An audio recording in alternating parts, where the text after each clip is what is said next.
At my daughter's birthday party, my sister-in-law announced she was taking my child for the summer because rich people like you shouldn't be parents. When I refused, she smirked. I already filed for custody. Minutes later, her phone buzzed. She looked down and screamed as my lawyer's email popped up. I whispered, funny, because I just had a restraining order approved against you. I never imagined that my daughter's 7th birthday party would become the backdrop for a family confrontation that would test the very fabric of our relationships. We had planned a joyful celebration at our home in San Francisco, complete with colorful balloons, a clown to entertain the kids, and a table laden with treats and presents. Friends and family filled our backyard, their laughter and chatter creating a warm, festive atmosphere. Everything was unfolding perfectly until my sister-in-law, Olivia, decided to make an announcement that would cast a long shadow over the day. Olivia had always been a contentious figure in our family. My husband, Daniel, often described her as someone who thrived on drama and conflict. She had a history of making inappropriate comments and stirring up trouble at family events, but we tolerated her for the sake of family unity. This time, however, she crossed a line that none of us saw coming. As the children gathered around the cake, their eyes wide with anticipation, Olivia clinked her glass to get everyone's attention. The cheerful chatter died down, and all eyes turned to her. With a self-satisfied smirk, she began speaking. I have an important announcement to make, she said, her voice dripping with self-importance. I've decided that it's in the best interest of my niece to spend the summer with me. Rich people like you shouldn't be parents. A stunned silence fell over the crowd. I felt my heart skip a beat, trying to process her words. The audacity, the sheer gall of her statement left me speechless. Daniel's face turned red with anger, and I could see his fists clenching at his sides. I took a deep breath, striving to maintain my composure for the sake of my daughter and the other children present. Olivia, I said calmly, I appreciate your concern, but our daughter will be spending the summer with her family, us. Olivia's smirk widened. Oh, I don't think you understand, she replied. I've already filed for custody. Gasps echoed around the yard. My knees felt weak, and I reached out to grip the back of a chair for support. The nerve of this woman, to not only make such a claim but to do it publicly at my child's birthday party. Before I could respond, Olivia's phone buzzed. She glanced down at the screen, and her face contorted in shock and anger. She let out a scream of frustration, causing the children to jump and some to start crying. I stepped closer to her, lowering my voice so only she could hear. Funny, I whispered, because I just had a restraining order approved against you. Her eyes widened in disbelief. You can't do that, she hissed. Oh, but I can, I replied. And I did. The backstory to this moment was months in the making. Olivia had always been critical of our parenting, often making snide remarks about how wealth made us unfit to raise our child properly. She believed that our financial status somehow disconnected us from reality and that our daughter would grow up spoiled and detached.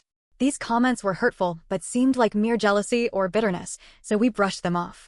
However, things escalated when Olivia began making unsolicited visits to our home, offering to take our daughter on outings without our consent, and even showing up at her school unannounced. We grew increasingly concerned about her behavior and decided to consult with a lawyer about our options. Our attorney advised us to document every incident and to consider filing for a restraining order if Olivia's actions continued. We followed this advice meticulously, keeping records of her intrusions and inappropriate behavior. When she made her intentions clear about seeking custody, we knew it was time to act. The restraining order was granted based on the evidence we provided, citing her erratic behavior and attempts to undermine our parental authority. We had planned to inform Olivia privately, but she forced our hand with her public declaration at the party.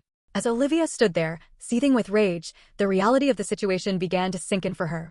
She had overplayed her hand, and now she was facing the consequences. The guests, sensing the tension, began to disperse, some offering hushed words of support as they left. Daniel put his arm around me, offering silent reassurance. Our daughter, sensing that something was amiss, clung to my leg, her eyes wide with confusion and fear. I knelt down to her level, brushing a strand of hair from her face. Sweetheart, I said softly, everything is okay. Aunt Olivia has to leave now, but we're going to continue your birthday party and have lots of fun, all right? She nodded slowly, still unsure but trusting me. I stood up and faced Olivia. I think it's time for you to go, I said firmly. This isn't over, Olivia spat, her face contorted with fury. You're right, I replied. But from now on, we'll handle it through the proper legal channels. Not at a child's birthday party. With that, Olivia stormed out, leaving a trail of tension in her wake. The guests who remained tried to salvage the celebration, but the mood had undeniably shifted. We did our best to put on brave faces for our daughter, ensuring that her special day wasn't completely overshadowed by the drama. In the days that followed, we remained vigilant, knowing that Olivia's actions could become even more unpredictable. We reinforced security measures at our home, informed our daughter's school about the situation, and maintained close contact with our attorney. The legal battle ahead was daunting, but we were prepared to fight for our family's safety and well-being. Olivia's misguided belief that she could dictate what was best for our child based on her skewed perceptions of wealth and parenting had led her down a destructive path. We could only hope that the legal system would recognize the baselessness of her claims and uphold our rights as parents. Our daughter's birthday party was meant to be a joyous occasion, a celebration of her young life and the happiness she brought into our world. While Olivia's actions cast a shadow over that day, they also strengthened our resolve to protect our family from those who sought to disrupt our peace. As we tucked our daughter into bed that night, she looked up at us with innocent eyes. "Mommy, Daddy, why was Aunt Olivia so mad today?" Daniel and I exchanged a glance, searching for the right words. I stroked her hair gently and said, "Sometimes, people make bad choices and say things they shouldn't. But what's important is that we love you very much and we'll always keep you safe." She seemed satisfied with that answer, her eyelids growing heavy with sleep. We kissed her goodnight, lingering a moment longer to watch her drift off, cherishing the peacefulness of the moment. The road ahead was uncertain, but one thing was clear: our family would face it together, united against whatever challenges came our way. Olivia's actions had tested our strength, but they had also reinforced the unbreakable bond we shared. And that was something no one could take away from us. A few days after the party, things started to feel almost normal again. My daughter went back to school, Daniel returned to work, and I tried to settle back into our routine. But that quiet didn't last. The silence before the storm never does. The first red flag came from the school. Her principal called me directly and asked if I had authorized a change to the emergency contact list. My heart dropped. "No, why?" I asked, already knowing what the answer would be. "Well," she said cautiously, "someone submitted a new form listing Olivia as the primary contact. It was signed and everything, but we thought we should check." I rushed over with documents proving custody, the restraining order, and had a long conversation with the school administrator and counselor. They were supportive, but the whole situation made me realize Olivia wasn't done, not by a long shot. Daniel and I talked to our lawyer again, and he filed a report with the police for violation of the restraining order. We thought that would scare her off. But she had another move we weren't ready for. One morning, as I was walking out to get the mail, I saw a car parked across the street. It wasn't anyone I recognized. A man in his early 40s, sunglasses on, was sitting in the driver's seat, staring directly at our house. I stood there and stared back. He didn't move. I walked a little closer, and he finally drove off, slowly. Not in a rush. Just watching. It happened again the next day. Same guy, different car. This time, I called the police. They showed up, took my statement, and said they'd patrol the area more often, but there wasn't much they could do unless he trespassed or tried something. We installed cameras the same afternoon. I didn't care about the cost. I wanted eyes on every inch of our property. And then came the custody hearing date. Even with the restraining order, Olivia was still granted a court date to state her case. Her lawyer, some guy who looked like he hadn't won a case in his life, stood up and made the most bizarre claims. He argued that Olivia had a closer emotional bond with our daughter because they shared values and that our home was materialistic and emotionally cold. I wanted to scream. The judge didn't look impressed, but Olivia didn't care. She was playing a longer game. She brought a witness to the stand, an old neighbor who hadn't lived near us in years. This woman claimed she'd heard yelling from our home regularly and suggested we were emotionally neglectful. It was a lie. A flat-out, disgusting lie.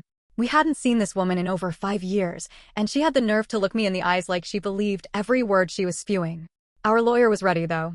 He had audio logs, nanny cam footage, emails, even a note from our daughter's pediatrician describing her emotional and physical well-being as excellent.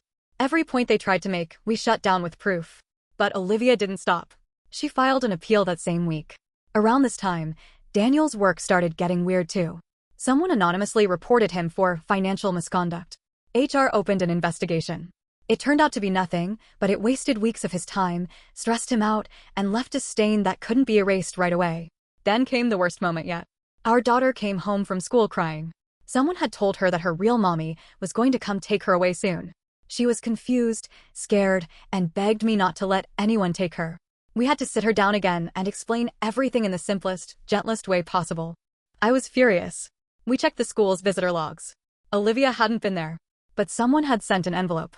Inside were photos. Photos of me, Daniel, and our daughter, at the park, at her school, at the grocery store. All recent. All taken without our knowledge. The envelope was unsigned, of course. No note. Just the pictures. But I knew exactly who sent them. That night, Daniel and I sat in silence, watching the security feed on our laptop. We were exhausted. This wasn't just family drama anymore. This was psychological warfare. Daniel turned to me and said quietly, "I think we need to move." I didn't answer at first.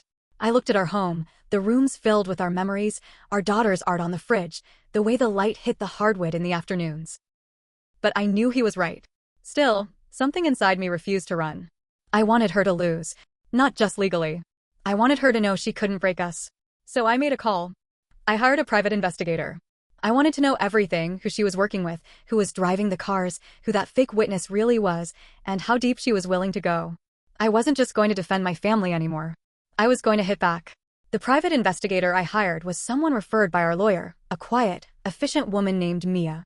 She didn't talk much during our first meeting. Just asked questions, took notes, and left. Within 3 days, she came back with a flash drive and a stack of printed photos. What she found made my stomach drop. The man in the car across the street? Hired by Olivia. Not a private investigator, not even a friend, just someone she found online through a shady freelancer site, paid in cash.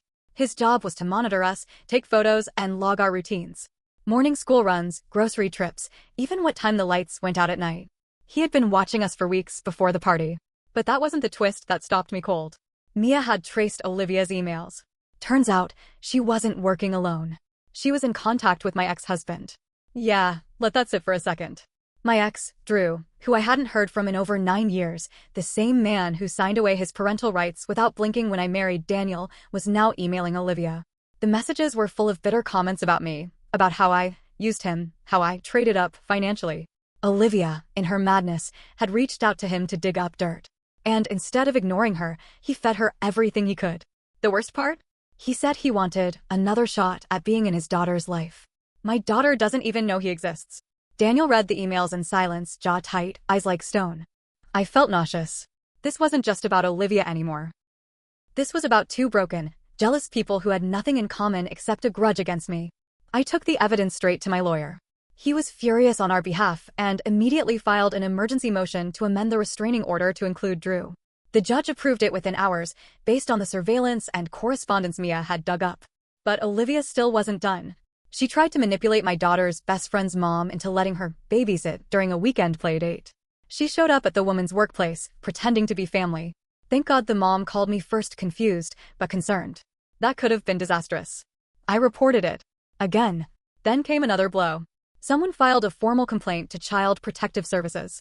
A full report alleging neglect, emotional abuse, even financial exploitation. CPS came to our home unannounced. 2 caseworkers. One took my daughter into a separate room while the other asked us about our parenting, finances, and household routines. It was humiliating. Even though we had nothing to hide, the idea that strangers were being told lies about us, interviewing my 7-year-old about whether she felt safe in her home, was infuriating. But we stayed calm, respectful. We handed over everything they needed. Clean records, pediatrician letters, teacher feedback, photos of family vacations. Even the notes our daughter's therapist wrote about how bonded and secure she felt at home. The CPS investigation was closed in less than a week.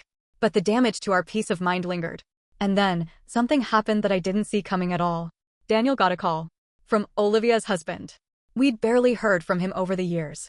They had a messy, on-again, off-again marriage, and he kept to himself most of the time. But now he wanted to talk. In person.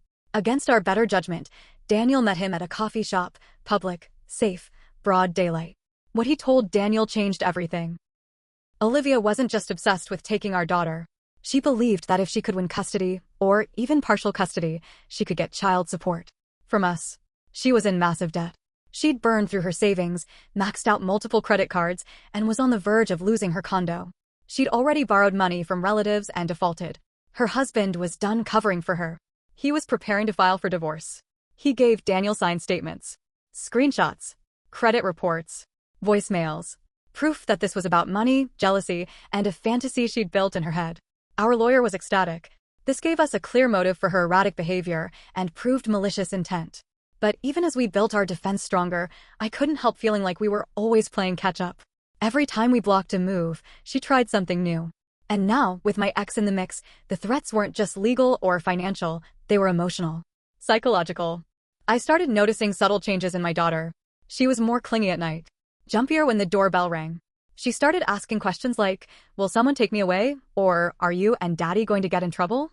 We kept reassuring her, but I knew this wasn't just about protecting her physically anymore. We had to protect her spirit too. So I did something I never thought I'd do. I sat down and told her the truth. Not the full ugly story, but enough. I explained that someone she didn't really know wanted to take her away, but that Mommy and Daddy were doing everything to keep her safe.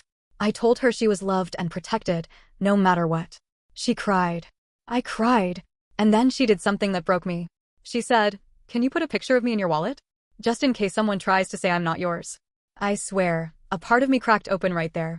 I hugged her so tight I probably scared her. But I needed her to know that nothing, absolutely nothing, would come between us. The legal battle was still ongoing. The restraining orders were in place. CPS had cleared us. The PI was still digging into connections between Olivia and my ex. But the fear hadn't left. Because now I knew Olivia was capable of anything. And she wasn't alone. It happened 3 weeks after Olivia's failed custody appeal. We thought maybe, just maybe, she'd crawl back into whatever hole she came from. But instead, she did something far worse. She showed up at my daughter's school. In person. During parent pickup. Daniel was stuck in a work meeting, so I was alone. I was in the car lane when I saw her, Olivia, walking across the lot with fake confidence and a clipboard in hand. She was wearing a blazer like she belonged there. I froze. For one terrifying moment, I couldn't move. Then I saw her talk to a staff member and point toward the main entrance. I ran. I didn't care about the honking cars or the teacher yelling my name. I pushed past people and practically threw myself through the front doors. I found my daughter in the office, clutching her backpack, wide-eyed, while Olivia stood nearby like she had every right in the world to be there. "What the hell are you doing here?" I snapped. Olivia turned, smiled, and said, "Relax. I'm just here to pick up my niece. I'm her mother." The principal stepped between us.